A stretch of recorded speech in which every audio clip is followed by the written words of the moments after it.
चेतसा नन्यगामिना परमं पुरुषं दिव्यं याति पार्थानुचिन्तयन् अभ्यास योग युक्तेन चेतसा नन्यगामिना परमं पुरुषं दिव्यं याति पार्थानुचिन्तयन्। हे पार्थ, चिंता करो ना, मन केও আটকে রাখা যায় কিভাবে? अभ्यास योग युक्तेन মানে অভ্যাস যোগের দ্বারা, অভ্যাস সহকারে।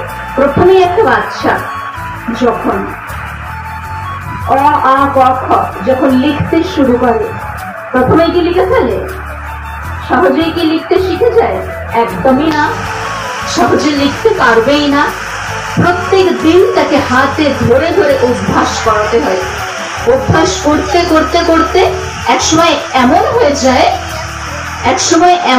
যায় যে তার হাতের লেখা কত সুন্দর হয়ে যাবে, কত সুন্দর হয়ে যায়। এক একজনের হাতের লেখা তো ভীষণ সুন্দর, দেখবেন পুরো মনে হবে যে টাইপ করা রয়েছে, এটা মনে হয় হাতের লেখা নয়, সত্যিকারের হাতের লেখা নয়, এরকম মনে হবে। কিন্তু আসলে গুরু মহারাজ ওটা নিজেই চোখের সামনে আপনার লিখে দেবেন ওই রকম হাতের লেখা। যে দেখেন সেই যত মানুষই আসুক না কেন, যত ভক্তরাই আসুন না কেন, যারাই দেখেন তারাই বলেন যে এইটা মনে হয় সত্যিকারের হাতের লেখা নয়, এটা মনে হয় টাইপ করা। কিন্তু না, গুরু মহারাজের নিজস্ব হাতের লেখা। চোখের সামনে যারা দেখেন যে হ্যাঁ গুরু মহারাজ সত্যি লিখছেন, তখন বিশ্বাস করেন, অবাক হয়ে যান যে এত সুন্দর লেখা কি করে হচ্ছে, এত দারুণ হাতের লেখা। তো এটা তো একদিনে হয়নি, একদিন হয়েছে কি অভ্যাস করতে করতে হয়েছে। তো আমাদের মনকেও আটকে রাখা যায়, মনকেও বশে আনা যায় কি করে? অভ্যাস সহকারে।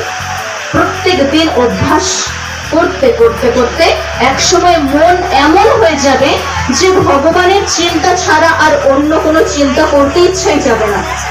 তখন মনে হবে যে কি হবে আমার, জগতের চিন্তা করে লাভ কি? জগতের চিন্তা করলে তো দুঃখ বাড়বে। বলা হয়েছে যে কৃষ্ণ কথাই কথা, আর সব কথা হচ্ছে ব্যথা। মানে কৃষ্ণ কথাই একমাত্র আপনাকে শান্তি প্রদান করতে পারে, আর সমস্ত কথা আমাদেরকে ব্যথা দিতে থাকে। তাই যদি শ্রবণ করতে হয় তাহলে হরিগুণ কীর্তন শ্রবণ করতে হবে। ভগবান তিনি গৌর হরি রূপে এই কলিযুগে অবতীর্ণ হয়েছিলেন কলিহত জীবদেরকে উদ্ধার করার জন্য। অন্তর